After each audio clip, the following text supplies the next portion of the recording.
Assalamualaikum warahmatullahi wabarakatuh.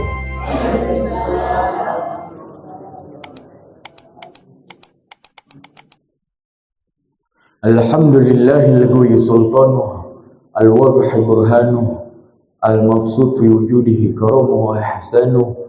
Allahumma salli salatan kamilah wa sallim salaman tamman ala sayyidina Muhammad alladzi tanhallu bihi al-'uqad wa tanfarij bihi al-kurabah. Allahumma inna na'udzubika min 'ilmin la yanfa' wa min 'amalin la yurfa' wa min nafsin la tashba' wa min wa'in la yusma' wa min hadhihi al-arba'.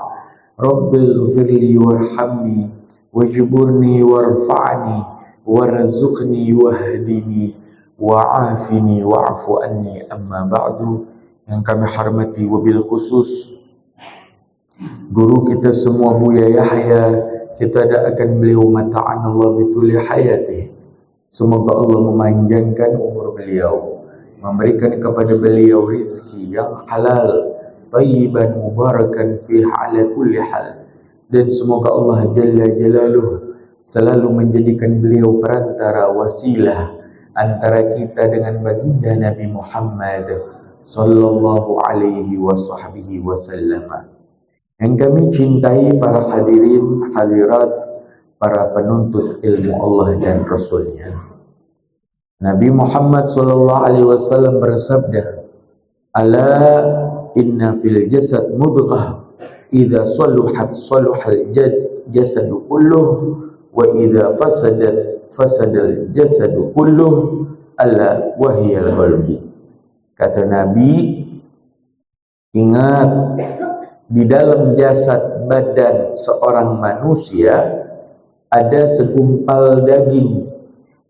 Apabila segumpal daging tadi baik, maka akan menjadi baik juga 7 anggota badan lainnya. Matanya, telinganya, mulutnya, perutnya yang dimakan apa, kemaluannya, urusan syahwatnya, tangannya, kakinya.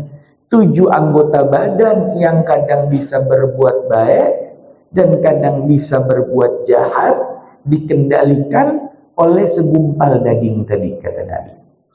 Wa idza fasadat fasadal jasadu kulluh. Dan jika segumpal daging tadi jahat, licik, hina, rendah, maka akan menjadi jahat juga 7 anggota badan lainnya. Ala wahyal qalbu. Ingat, kata Nabi, segumpal daging tadi adalah hati kita. Oleh karena itu hati yang mengendalikan badan kita ini, anggota tubuh kita ini harus kita jaga. Maka para ulama tasawuf menyebutkan tentang 10 penyakit hati. Ada sombong, hasud, riya, ujub, suudzon, marah, dendam. Kemudian ada juga mengumbar syahwat, menuruti hawa nafsu, dan lain sebagainya. Dalam kajian kali ini, insya Allah kita akan bahas sebagai mukaddimah 2 penyakit hati sebelum kita masuk ke kajian tafsir inti pada pertemuan subuh hari ini. 2 penyakit hati ini apa yang harus kita hindari? Yang pertama adalah hubbud dunya, cinta dunia. Tidak kami katakan orang yang cinta dunia itu rumahnya besar, kendaraannya bagus-bagus dan banyak. Belum tentu orang kaya tadi cinta dunia. Dan tidak kami katakan orang yang rumahnya terbuat dari geribik, berlantaikan tanah, hidupnya susah, Besok urusan mau makan apa nggak tahu, tidak kami jamin dia tidak cinta dunia. Jadi cinta dunia patokannya bukan kaya miskin. Kaya miskin mah nasib. Tapi cinta dunia adalah artinya engkau tidak zuhud. Lantas apa itu zuhud? Zuhud adalah engkau menyadari bahwasanya harta yang sekarang ada di tempat tinggal kita itu semua bukan milik kita, walaupun hakikatnya milik kita, tapi sebenarnya itu adalah miliknya Allah Subhanahu wa ta'ala. Dengan meyakini saja harta kita itu adalah sebuah titipan, maka kita akan menjadi orang yang selamat. Kalau dia tidak menyadari hartanya adalah titipan, dia merasa memiliki, sehingga dia memasukkan dunia itu di dalam hatinya. Apa yang terjadi? Dia bakal jadi orang cinta dunia, hubbud dunia, menjadikan dunia di dalam hatinya. Cirinya, jika berkaitan berhubungan dengan dirinya, maka dia jadi orang yang boros. Pokoknya kalau urusan saya boros gak apa-apa. Tapi kalau kepada orang lain, cirinya dia kikir, bakhil, tidak mau berbagi. Nah, itu ciri apa? Ciri orang udah terjangkiti penyakit hati cinta dunia. Sedekah tidak pernah. Na'udzubillah, zakat yang wajib tidak pernah dikeluarkan. Kenapa? Karena dia menjadikan dunia masuk ke dalam hatinya. Oleh karena itu, zuhudlah terhadap dunia, bukan dengan cara kita hidup hemat, bukan dengan cara kita hidup susah, tapi jadikan dunia jangan di hatimu, cukup jadikan dunia di kedua tanganmu. Jangan berpikir dunia adalah milikmu, cukup berpikir dunia adalah titipan yang Allah titipkan di tangan kita. Sehingga untuk diri dia jadi berhemat, untuk orang lain dia gampang menolong, membantu, bersedekah. Hadirin hadirat rahimakumullah, maka mudah-mudahan di pagi hari ini kita menjadi pribadi yang tidak memasukkan dunia ke dalam hati kita.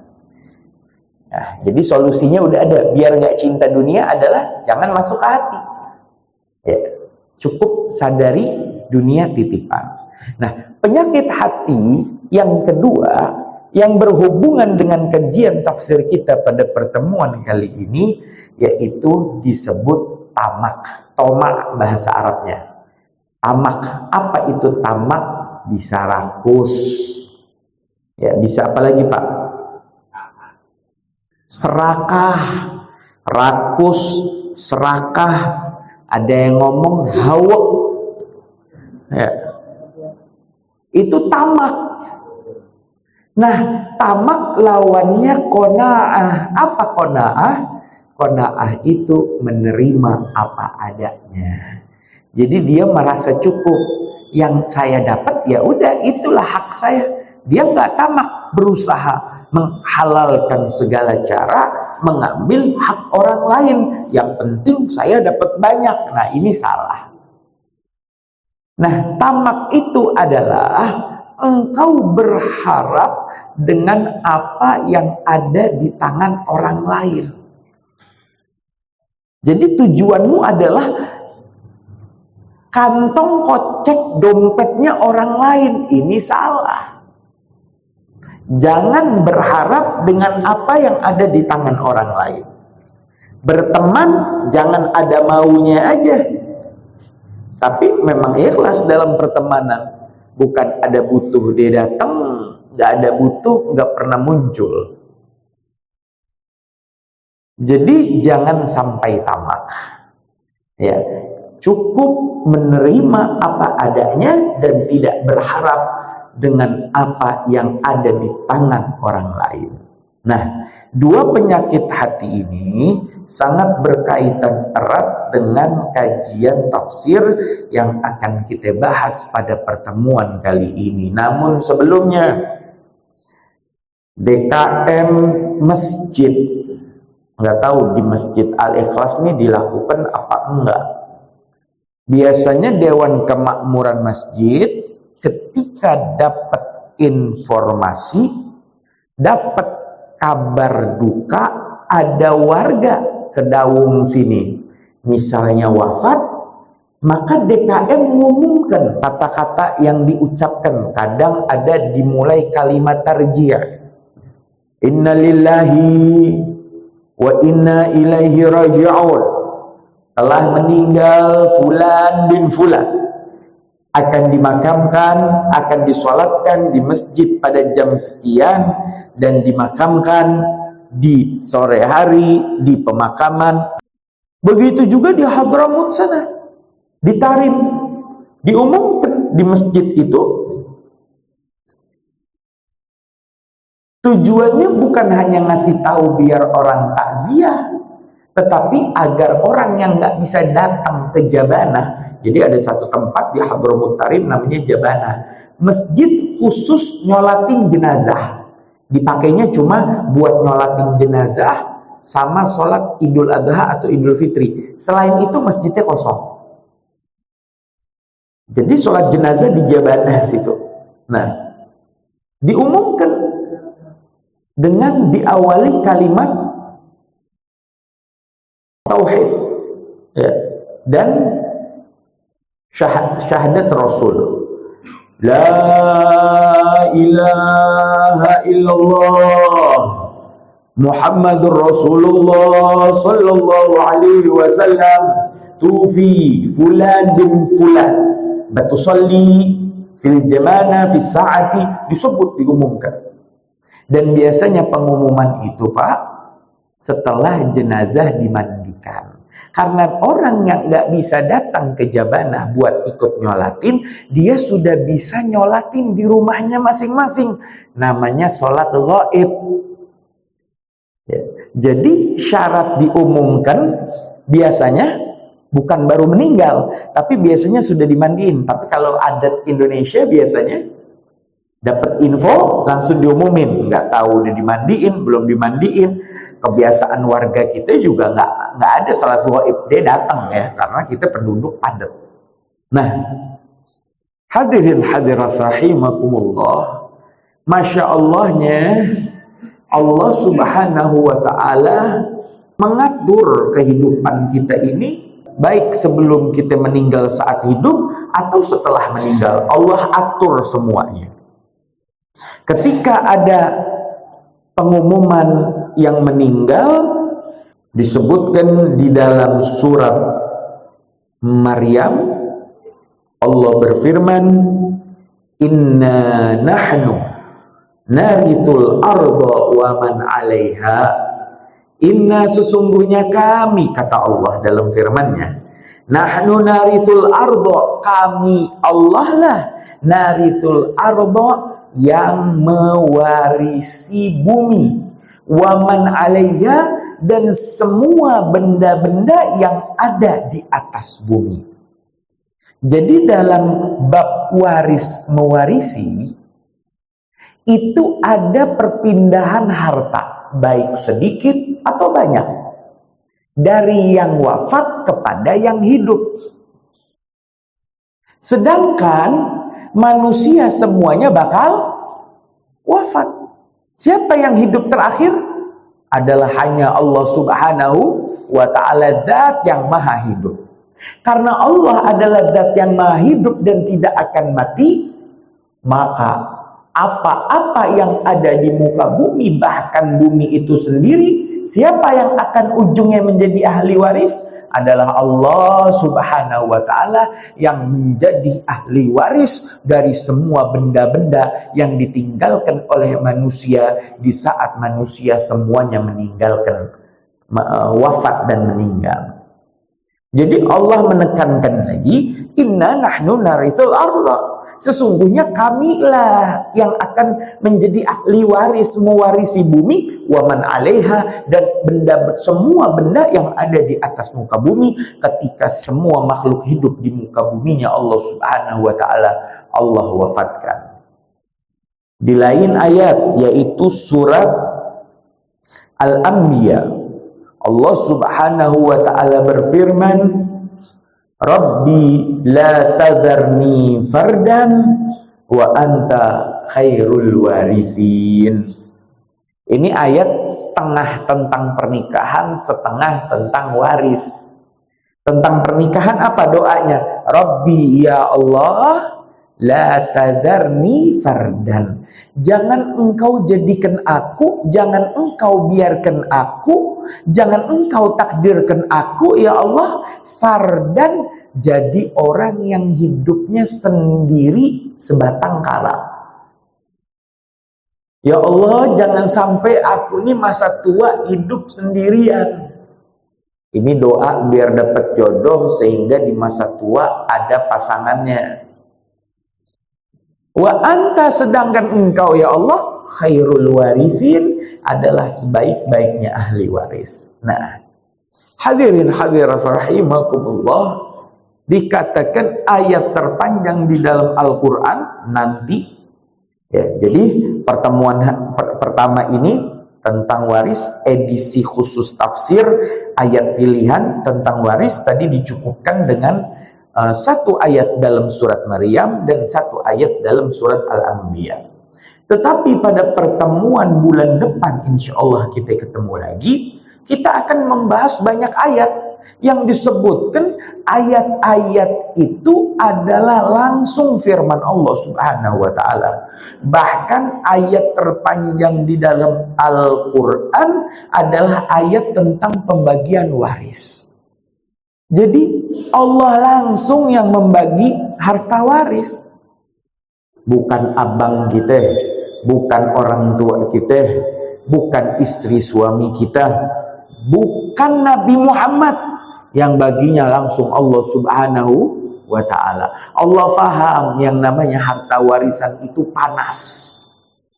Ya, yang namanya harta waris dapat uang sekoper dadakan.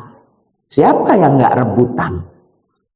Nah, oleh karena itu hadirin hadirat rahimakumullah, Allah langsung yang membagi biar manusia itu nggak ribut. Disertai syaratnya manusia tadi jangan cinta dunia, jangan tamak rakus serakah terhadap dunia, sehingga bagi warisnya gampang, nggak ribut. Penyebab putusnya tali silaturahmi nomor satu adalah mengakhirkan pembagian waris. Penyebab daripada retaknya hubungan di antara keluarga nomor satu yang paling utama adalah menunda-nunda pembagian waris. Meninggal sudah 3 tahun yang lalu, hartanya nggak dibagi-bagi. Ini kan nyari ribut. Akhirnya tiap kumpul keluarga yang nggak dapat haknya nuntut terus. Akhirnya tiap ketemu pembahasannya tentang waris. Ya wajar. Nggak semua orang nasibnya tuh baik, hidupnya kaya makmur. Ada yang susah, ada yang juga dia mengharapkan bagian dia dari harta warisan. Bagaimana kakak sulung bisa nahan-nahan dengan alasan, oh ini rumah apa sih biasanya? Rumah pusaka. Ya, dibilang nanti belum ada yang nego, harganya cocok. Ada aja alasannya. Padahal pembagian waris nggak harus langsung dijual saat itu. Bisa saja dibagikan atau diandai-andaikan. Seandainya nanti terjual, bagian saya tuh dari harga jual berapapun. Karena rupiah kita, rumah makin lama makin mahal, mengalami inflasi. Jadi harga rumah makin mahal, bisa saja hitungan sekarang beda dengan hitungan kalau rumahnya laku. Maka yang dibagi persenannya. Seandainya rumah ini laku, maka bagian saya 30%. Nah itu kan aman kalau begitu. Nggak ribut lagi. Adapun nanti ahli waris yang tinggal di rumah pusaka, akadnya jadi kontrak. Ya nanti dia bayar, nanti dibagi ke ahli waris semuanya. Atau kalau semua ikhlas sepakat minjemin, ya dipinjemin sesuai kesepakatan. Kalau ada satu yang nggak sepakat, ya sudah. Berarti dia bayar sewa hanya ke satu orang dengan pembagian yang udah dihitung. Maka hadirin hadirat rahimakumullah, Allah subhanahu wa ta'ala langsung yang membagi waris. Makanya kalau mau bagi waris harus ngundang ustadz. Nggak harus ustadznya diundang. Kalau di keluarga kita kau punya cucunya pesantren ahli faraid, ahli waris, bisa cukup dengan cucu tadi. Tapi kan cucu nanti bisa berpihak, iya nggak? Bagusnya undang satu ustadz yang faham. Nanti ustadz itu bagi waris paling 1 jam. Setengah jam pertama dia pakai buat nasihat kepada ahli waris agar menerima hasil pembagian. Setengah jam berikutnya pembagian teori waris, dihitung-hitung sehingga sertifikat tanah yang menumpuk, tanah sawah, tanah dekat jalan yang lebih mahal, tanah sawah di pedalaman yang walaupun luas tapi dijualnya susah, atau juga emas, perhiasan, atau motor, kendaraan dan lain sebagainya, rumah, pusaka, maka akan dibagi masing-masing sesuai persenan. Kadang ada orang butuh uang, saya minta pinggir jalan, tapi tanahnya ukurannya kecil. Setelah dihitung sesuai NJOP, nanti kebayang harganya berapa di tahun sekarang.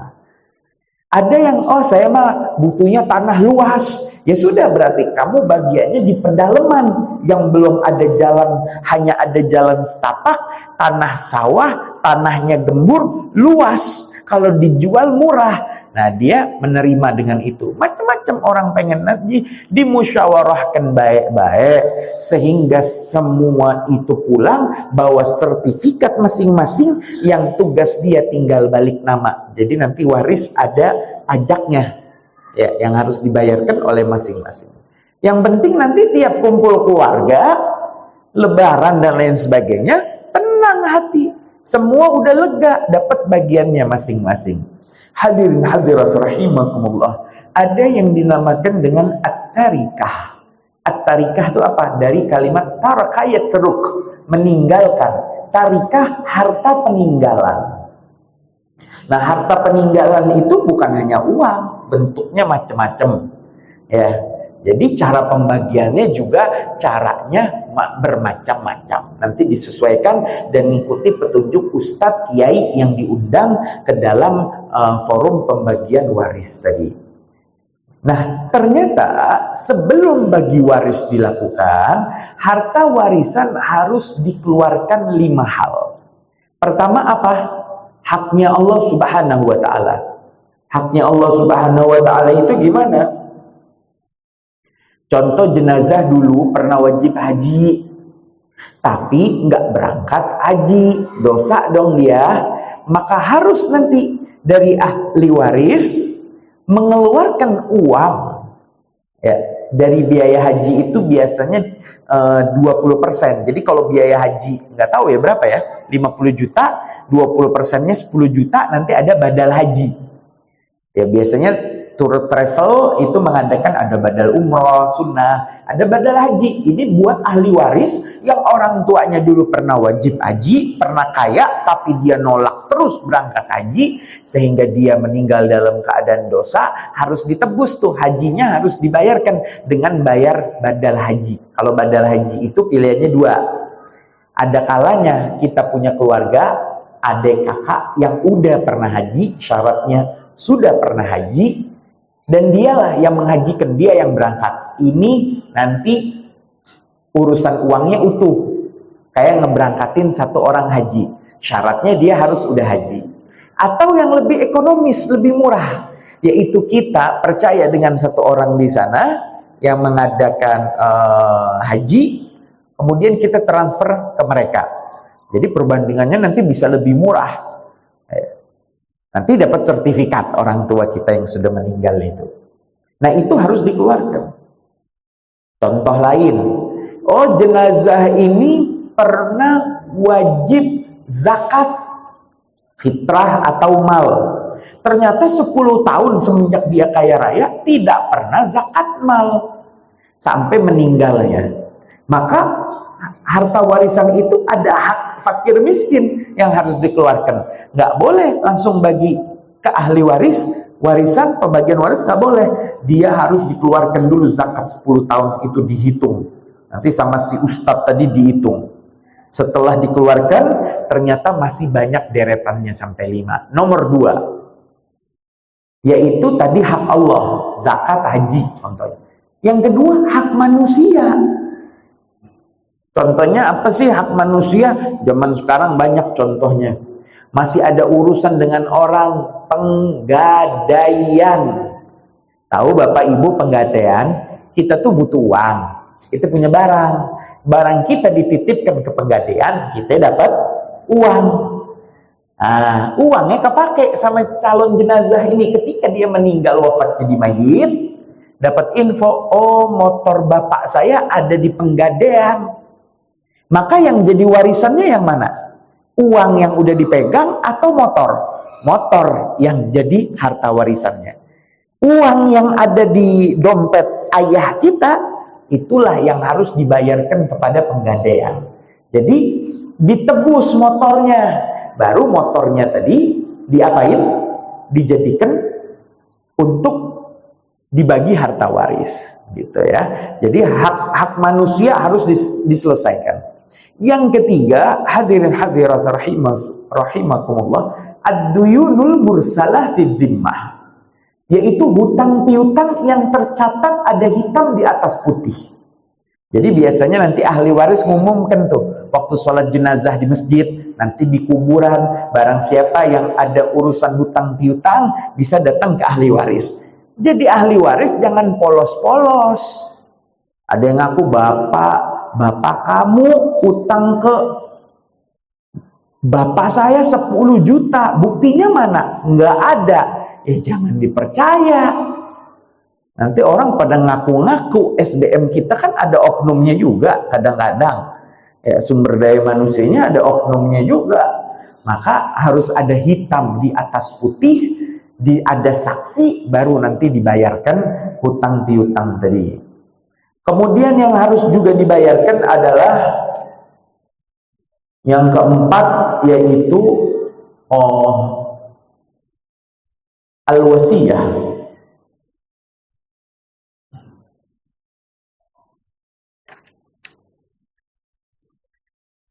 Ada yang ketinggalan ya. Sebelum hutang tuh ada namanya mu'anut tajhiz, biaya pemakaman sewajarnya, tidak dimahal-mahalkan. Mu'anut tajhiz itu apa? Ya papan kayunya, kain kafannya, tukang gali kubur, tukang mandiin, ya bunga taburnya misalnya, sewa ambulan, ya. Biasa ada beberapa kampung desa itu yang emang karena udah iuran, jadi nanti otomatis dapat kain kafan, ini meringankan. Jadi itu nanti. Jadi biaya pemakaman sewajarnya. Itu diambilnya dari harta waris.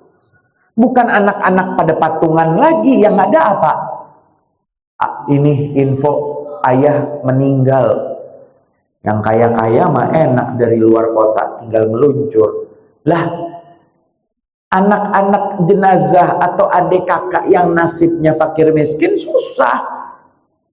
Ini dengan ayah ketemu terakhir, sudah berangkat deh. Tapi kalau dia sudah menduga, wah sampai sana nanti biaya pemakaman suruh patungan, biaya tahlil 40 hari, tiap hari patungan. Udah nggak usah berangkat lah, alasan anak sakit tak apa, takut patungan. Jadi biaya pemakaman bukan dari patungan anak, sudah dijamin diambilkan dari harta waris. Jadi hak Allah, kemudian hak manusia, biaya pemakaman, hutang piutang, sudah 4 tuh.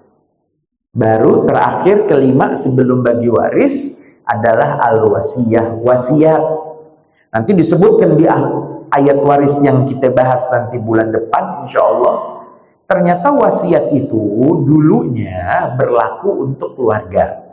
Tetapi ayat yang menyatakan wasiat berlaku untuk keluarga dimansuh. Dihapus hukumnya dengan munculnya ayat berikutnya, ayat nasikh yang menghapus hukum. Dikatakan bahwasanya tidak ada lagi wasiat untuk keluarga. Jadi wasiat hanya berlaku untuk orang lain. Misal, ibu kita dulu pernah ngomong, ibu tuh pengen nyumbang 10 juta bikin jembatan di desa Anu. Keburu meninggal.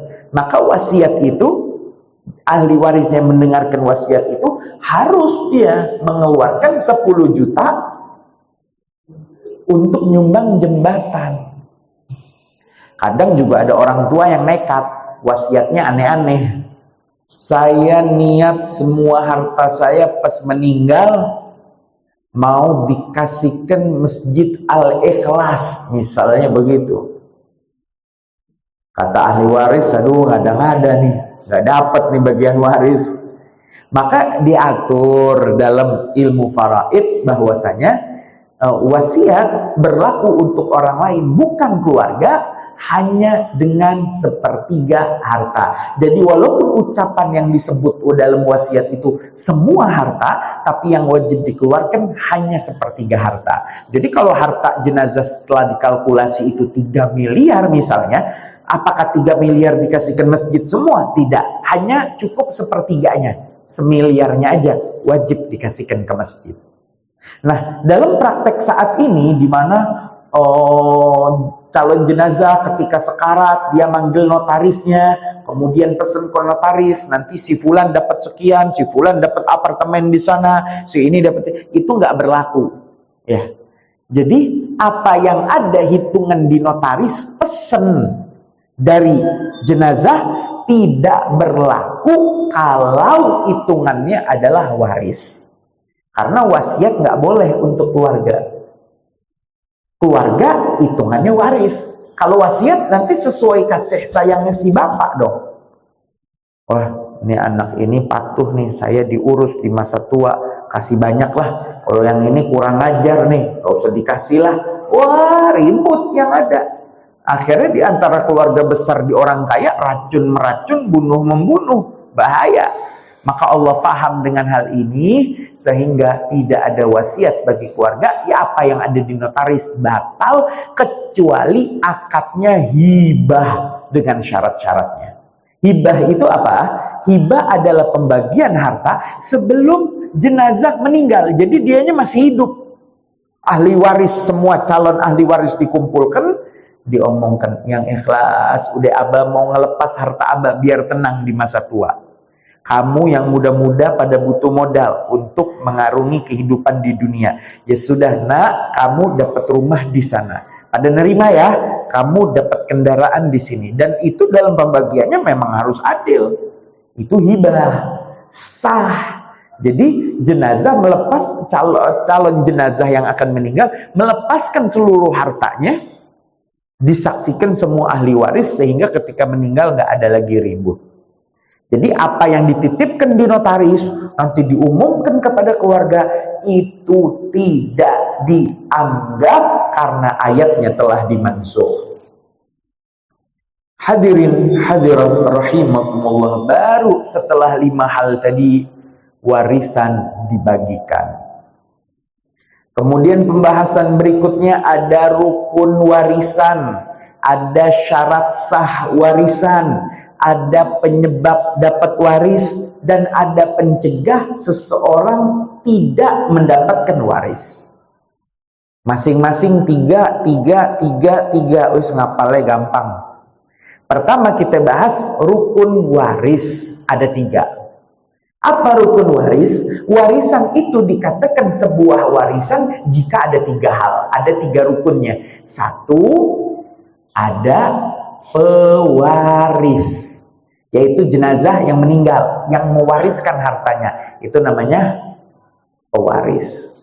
Yang kedua, ahli waris, ada ahli warisnya, ada pewaris, ada ahli warisnya.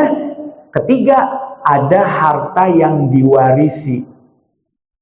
Ya kalau keluarga fakir mau waris siapa? Nggak ada hartanya, misalnya begitu. Jadi rukun terjadi warisan ada 3. Ada yang meninggal yang memberikan warisan, ada yang hidup dari ahli waris, dan juga ada hartanya. Itu 3. Singkat saja. Kemudian yang kedua, penyebab mendapatkan waris. Nah, kapan sih seseorang itu bisa dengan gampangnya dapat waris? Harus ada sebabnya, sehingga dia mendapatkan akibat berupa harta warisan. Apa sebabnya? Sebabnya ada 3. 1, hubungan kekeluargaan, an-nasab, hubungan kekeluargaan. 2, hubungan pernikahan, suami istri ini orang lain. Karena dia nikah sehingga suami meninggal istri dapat, atau istri meninggal suami dapat. Ini hubungan pernikahan. Jadi penyebabnya karena pernikahan. Yang ketiga, al-wala, yaitu adalah hubungan perbudakan antara tuan dan budaknya. Jadi kalau budaknya, zaman dulu ada budak, zaman sekarang udah nggak ada, praktek ini nggak ada. Cuma sebagai pengetahuan ilmu kita bahas. Ada tuan ngebeli budak di pasar budak, dipelihara itu budak, tuannya baik, tuannya ngomong, budak, kamu saya bebaskan, atau hei budak, kamu bisa nebus diri kamu dengan aku bolehkan kamu kerja. Karena aturannya budak itu hartanya kita sebagai tuan. Budak mau kerja kayak apa, mau kayak apa, maka harta yang dia dapatkan dalam pekerjaannya semuanya milik tuannya. Tapi ketika tuannya ngomong, kamu kerjalah, carilah uang untuk nebus dirimu dengan harga sekian, maka dia semangat tuh selama 3 bulan. Setelah terkumpul uang, dia bayarkan kepada tuannya, dia pun bebas. Nah, ini kan berarti tuannya baik. Udah dia nebus di pasar budak, kemudian boleh dicicil pembayaran dirinya, baik nih. Tiba-tiba ini budak yang dibebaskan ini dia terus bekerja setelah merdeka. Budak tadi yang udah merdeka jadi orang kaya, belum sempat nikah, belum punya anak, meninggal. Siapa yang dapat warisannya? Tuan yang dulu pernah membebaskannya, atau nyonya yang dulu pernah membebaskannya berterima kasih dengan cara dibolehkan harta warisan diberikan kepada tuannya tadi. Zaman sekarang tapi nggak ada, hadirin hadirat rahimakumullah. Jadi penyebab warisan ada 3 tadi ya, keturunan, pernikahan, dan perbudakan. Sekarang syarat sah warisan dianggap sah. Jadi Bapak Ibu, dalam hukum jual beli itu penjual halal bawa uangnya pulang ke rumahnya, dan pembeli halal bawa barang ke rumahnya kalau akad jual belinya sah. Kalau akad jual belinya tidak sah, cacat hukum, merugikan salah satu pihak, maka penjual bawa uang haram ke rumahnya, pembeli bawa barang haram ke rumahnya. Nah, dosa dua-duanya. Maka jual beli harus sah. Begitu juga dalam hukuman pembagian waris, hukumnya harus sah. Nah, apa syarat sah yang menjadikan harta warisan itu boleh dinikmati oleh seorang individu yang statusnya ahli waris sehingga dia tidak berdosa? Ada 3 syarat sahnya. Nomor 1 adalah tahaqququ mautil muwaris. Ya, di sini disebutkan tahaqququ mautil muwaris. Pewarisnya harus benar-benar meninggal. Jangan masih koma di rumah sakit harta warisan sudah dibagi. Atau ini kata Pak dokter sudah meninggal, belum dikubur bangun lagi, ya nggak jadi bagi warisnya. Jadi tahaqququ mautil muwaris, pewaris harus benar-benar jadi jenazah. Syarat kedua, tahaqququ hayatil waris ba'da mautil muwaris. Ahli warisnya harus benar-benar dinyatakan hidup, jangan katanya. Bapaknya meninggal kaya, harta banyak. Nah, ini anaknya nih yang dapat. Di mana anaknya? Di Sulawesi, di pelosok. Katanya sih ada, masih hidup. Gak bisa katanya, harus dipastikan benar-benar hidup sehingga dialah yang menerima nanti daripada harta ahli waris tadi. Dan ini yang ketiga yang banyak disalahgunakan, yang banyak tidak dipenuhi, yaitu apa? Al-ilmu bijihatil irsi. Ini panjang nih pembahasannya nih. Apa? Syarat sah pembagian waris sehingga hartanya boleh dinikmati dan halal adalah ilmu tentang pembagian waris. Artinya pembagian warisnya harus didasari oleh teori perhitungan faraid, baru sah pembagian warisnya. Banyak keluarga nggak mau ngundang ustadz, dibagi sekarepnya dewek. Musyawarah, ujuk-ujuk apa? Kakak sulung ngomong, sudahlah biar kita nggak ribut, nggak aneh-aneh, nggak ribet, bagi rata aja. Itu yang biasa ngomong bukan anak laki, itu yang biasa yang ngomong saudara perempuan. Karena dia tahu sih, dalam Islam lidzakari mithlu hadzil untsayain. Bagian laki-laki 2 kelipatan bagian perempuan.